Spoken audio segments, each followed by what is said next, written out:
Essa cidade, que fica bem no centro da Europa Central, é uma das 20 cidades mais visitadas do planeta. São mais de 1 milhão de habitantes que vivem nessa magnífica metrópole antiga europeia e dona de uma arquitetura única que mistura vários estilos e várias culturas. Além disso, dizem que algumas das melhores cervejas do mundo também estão aqui. Bem-vindos a Praga, a capital da República Tcheca.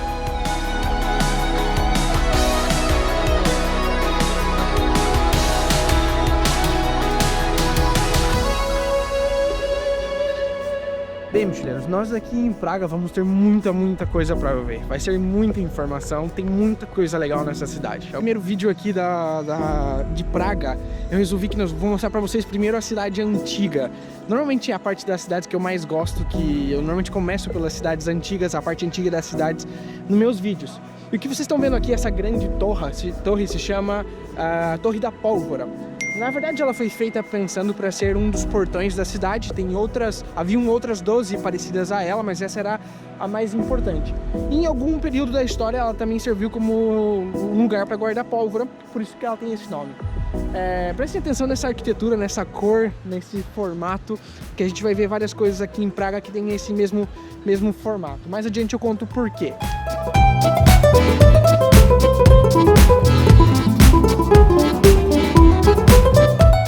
Além da própria Torre da Pólvora, aqui desse lado tem um edifício chamado Municipal House, que atualmente é um lugar onde eles fazem as orquestras, pois tem toda uma acústica preparada, além dessa fachada extremamente bonita. O que eu vou fazer hoje é um percurso bem típico, bem clássico, que a maioria dos turistas fazem aqui em Praga. Eu recomendo que vocês comecem por esse percurso. Enfim, estou muito ansioso por Praga. Vamos passar por baixo da Torre da Pólvora e entrar para ver a cidade antiga. Bora lá!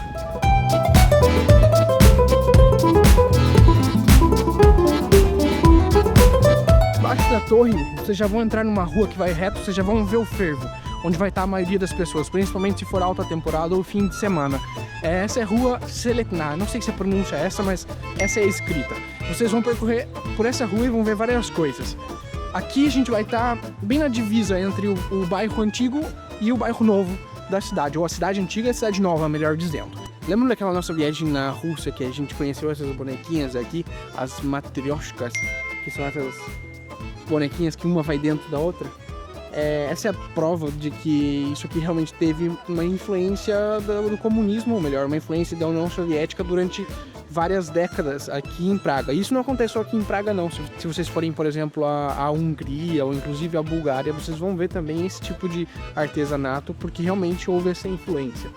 Eu lembro que alguns anos atrás, quando eu fiz essa viagem por aqui, eu tinha feito na mesma viagem, uma viagem também para Moscou, e era a minha primeira vez conhecendo esse lado e essa parte da cultura. E quando eu vi essas bonequinhas aqui, eu falei, nossa, isso aqui também tem lá em Moscou. Aí a senhora que vendia me olhou super brava assim, falou, por que você acha? Como quem diz, claro, eles estiveram aqui por bastante tempo. Muito curioso essa mistura de culturas, essa influência que um povo vai deixando no outro. E dá uma olhada que agora já evoluiu e tem do Messi, do Cristiano Ronaldo, e também tem algumas críticas políticas, algumas coisas assim que eles fazem.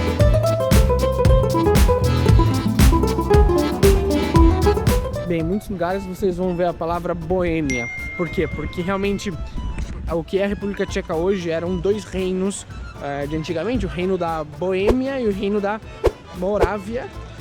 Então, na verdade, esses dois reinos, pois, são ainda as duas principais regiões da República Tcheca na atualidade. O fato de que exista uma cerveja que se chama uma Boêmia, sim, está relacionado ao fato de existirem muitas cervejas aqui na República Tcheca, ou boas cervejas aqui na República Tcheca.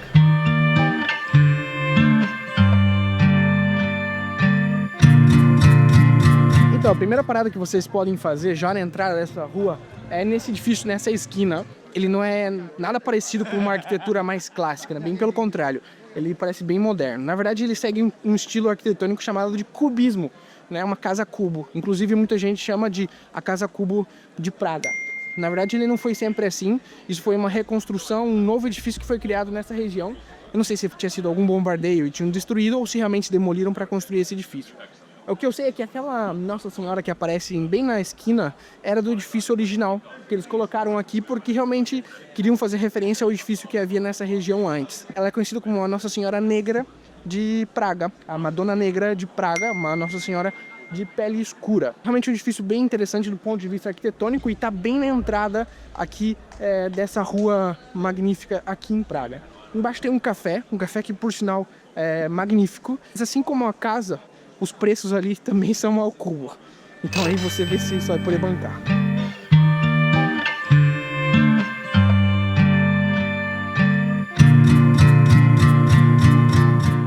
Aqui em Praga vai ser muito fácil de vocês acharem souvenirs. Tem souvenirs por todos os lados. Para quem gosta de fazer compras, vocês vão achar com muita facilidade. Essa é a primeira rua que eu mostro pra vocês, mas eu já vi lojinhas aí em todos os lados. Cachorros, sabe aquela televisão de cachorro que tem no Brasil com frango girando? Aqui eles fazem com joelho de porco. Na verdade, joelho de porco é um prato aqui que em vários lugares eles estão anunciando. E na Hungria também tem bastante. Prato típico, hein? Fica a dica. Mochileiro, seguindo pela nossa rota, nessa mesma rua, vocês vão chegar de... Não tem outra maneira, vocês vão acabar caindo na Praça Antiga, na principal Praça Antiga, na Praça Antiga da época medieval. É realmente uma das maiores atrações aqui de Praga. Inevitavelmente vocês vão acabar caindo em algum momento aqui.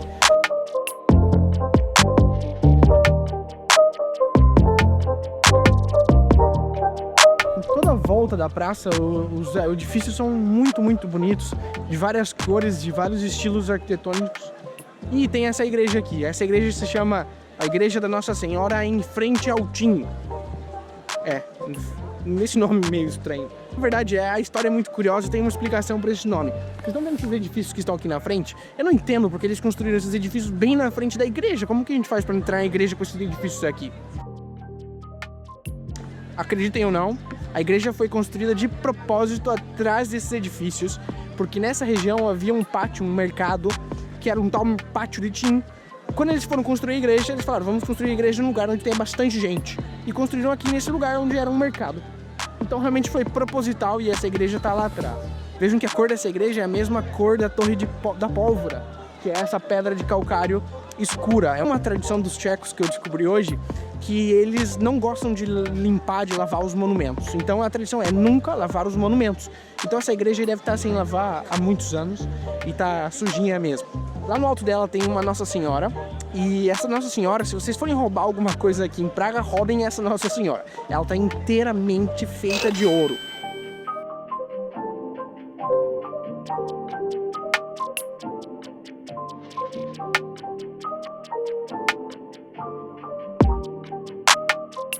Bem, para quem já segue meu canal há algum bom tempo, sabe que eu gosto bastante desses temas das religiões, como que elas se conectam, de onde elas vêm.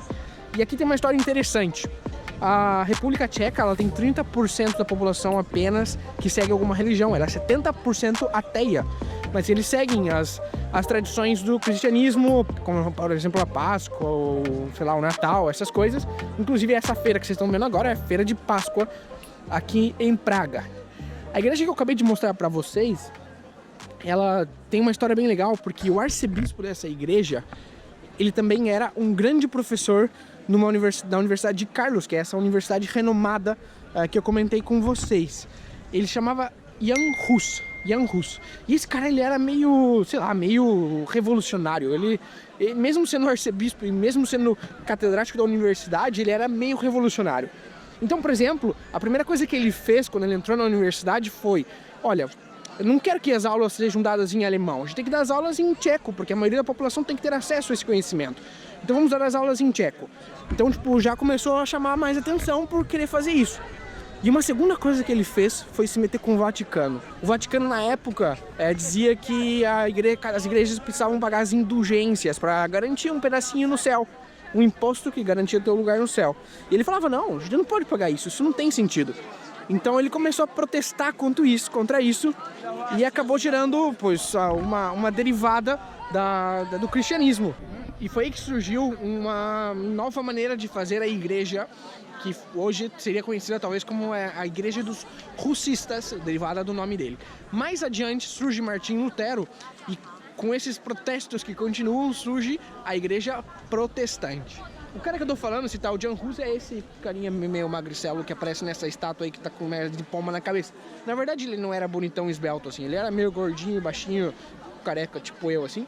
Mas quando fizeram a estátua dele, fizeram ele bonitão pra que o pessoal se impressionasse. Eu preciso confessar com vocês que entre essa arquitetura belíssima, essa quantidade de informações que tem nessa praça e toda essa gente e esse monte de comida, esse cheiro de comida por todos os lados, tá difícil de eu me concentrar e eu já tô me perdendo. Então vou manter uma ordem. Vamos fazer isso em sentido anti-horário.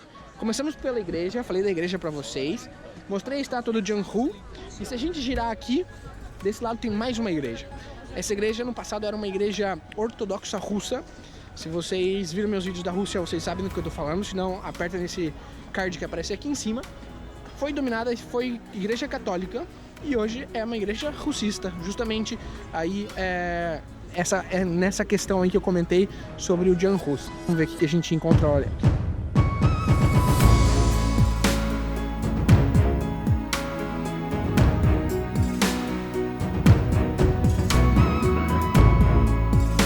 Símbolo da igreja russista e tem esse cálice porque Jan Hus considerava que a comunhão devia ser feita tanto com o corpo de Cristo como com o sangue de Cristo.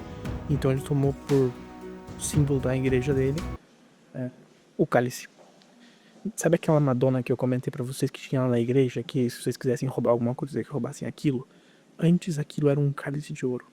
E quando a igreja foi devolvida para os cristãos, esse cálice de ouro foi derretido e foi feita aquela Madonna. Por isso que eu sei que aquilo é de ouro maciço.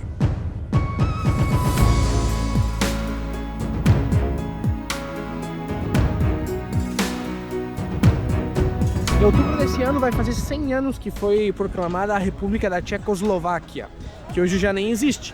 Mas em comemoração a esse momento, a República Tcheca está fazendo de tudo para recuperar vários monumentos, fazer várias reformas para essa data. E pro meu azar, essa outra grande torre que foi uma prefeitura da República Tcheca de Praga no passado, está em obras. Só queria contar para vocês, esse é o talvez o nosso último ponto aqui da praça, que esse edifício dá para ver bem aqui nessa parte, que está faltando um pedação dele. Porque, claro, você tem que lembrar que Praga foi bem bombardeada durante as guerras, principalmente durante a Segunda Guerra Mundial, e essa parte que era a prefeitura, claro que foi bombardeada e destruída. Na época, depois do pós-guerra, o governo de Praga, em vez de reconstruir todo o edifício que ia até quase lá na igreja, fez esse parque, que agora está vendo com as árvores secas por causa do inverno, como se fosse um símbolo aí, uma homenagem para todos os que haviam sido mortos nesse atentado, nesse bombardeio. O ponto que eu realmente queria mostrar para vocês, de todos eles, é esse relógio aqui. É o famoso relógio astronômico de Praga. E claro, por essas obras que eu comentei, dessa reabilitação, esse relógio também está sendo reformado. Como prêmio de consolação, eles colocaram um painel de LEDs bem no mesmo lugar do relógio, que inclusive se mexe e vai funcionando, simulando como se fosse o relógio que está atrás dele. Dá pra ter uma ideia do quão bonito ele é. A história dele é muito legal, ele é super complexo. Na época que ele foi feito, as pessoas não acreditavam que algo tão complexo como isso poderia funcionar sem água, sem vento, sem nenhum movimento da natureza, que fosse algo puramente mecânico. Então as pessoas achavam que isso era bruxaria, que era algo, que fosse algo do capeta. E o cara que fez isso, para que ele não fizesse outro, pois o prefeito da época cegou esse artesão, esse engenheiro, por dizer assim, e para ele não fazer outro relógio igual. E ele, com raiva, veio tentar arrancar uma peça de dentro do relógio para que ele não funcionasse, meteu a mão dentro das engrenagens e ficou preso, e acabou morrendo lá em cima, e o relógio parou. Então começaram a surgir boatos de que o relógio era amaldiçoado e que, se um dia o relógio parasse, era um mau presságio. O relógio praticamente nunca parou, só que agora tá parado. Então não sei, tô com um pouco de medo do que vai acontecer nessa viagem. Vocês não podem perder, isso tá aqui do lado da praça e é um dos highlights certamente aqui de Praga. De longe até que engana. Se eu não contasse pra vocês, vocês nem iam perceber.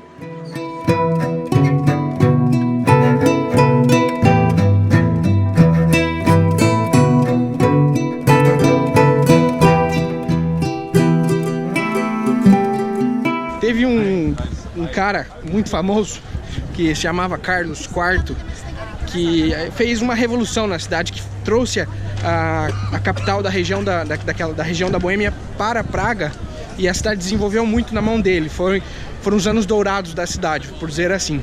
Então tem a Ponte do Carlos, tem a Universidade do Carlos, tem a Igreja do Carlos, tem a Rua do Carlos, tem tudo do Carlos aqui. Esse tal Carlos que eu falo, Carlos IV, é esse carinha aí, esse rei aí, meio verde, que aparece aí em cima. Na verdade, vocês já sabem a história dele, já contei pra vocês. E ele tá aqui porque desse lado aqui, ele construiu essa ponte. Peraí que eu vou lá contar pra vocês a história.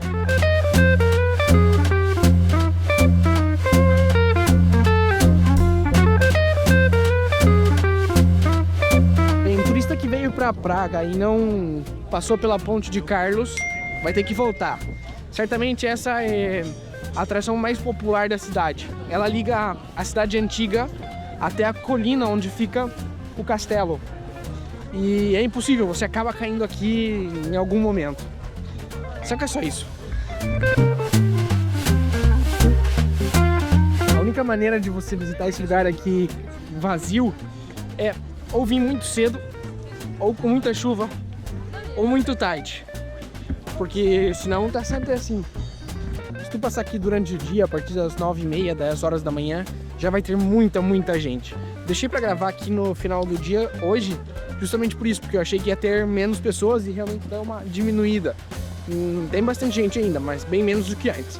Então a minha recomendação é essa: se tu quiser passar aqui num momento mais vazio, ou venha bem cedo, ou mais tarde, ou num dia de chuva. Mas, de maneira geral, é uma atração bem popular.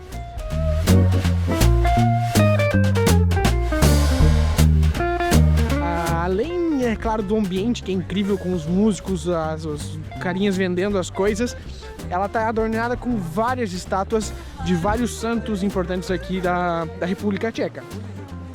O primeiro deles é a única estátua verde que vocês vão ver, ou eu acho que é a única verde, que é uma que todo mundo vai encostar, se não me engano é São João, uma coisa assim. Mas, a parte de tudo isso, as vistas aqui são incríveis, saca só. Esse é o rio Moldava, rio que tem uma vazão bastante alta. Inclusive, em alguns anos atrás, houve uma inundação de Praga, porque o rio subiu muito e alagou toda essa região baixa aqui da cidade. Em vários lugares a gente vê que as ruas foram levantadas e as casas ficaram mais abaixo, justamente por esse problema de inundação, por causa desse rio ser muito caudaloso. Essa ponte é uma ponte só para pedestres, tanto na entrada de um lado como do outro lado do rio tem duas torres muito grandes que parecem aquela torre da pólvora que a gente viu lá no começo do vídeo. E veja que tudo fica escuro, a pedra caliça, a pedra calcária dessa região escurece e todas as obras de arte, os monumentos têm esse aspecto. Bem, olhando a ponte de longe, esse é o panorama que vocês têm. Obviamente que nem sempre com esse pôr do sol magnífico que vocês estão vendo nas lentes da minha câmera. Mas realmente é uma ponte que é de vários arcos. Ela é a segunda ponte mais velha aqui da República Tcheca.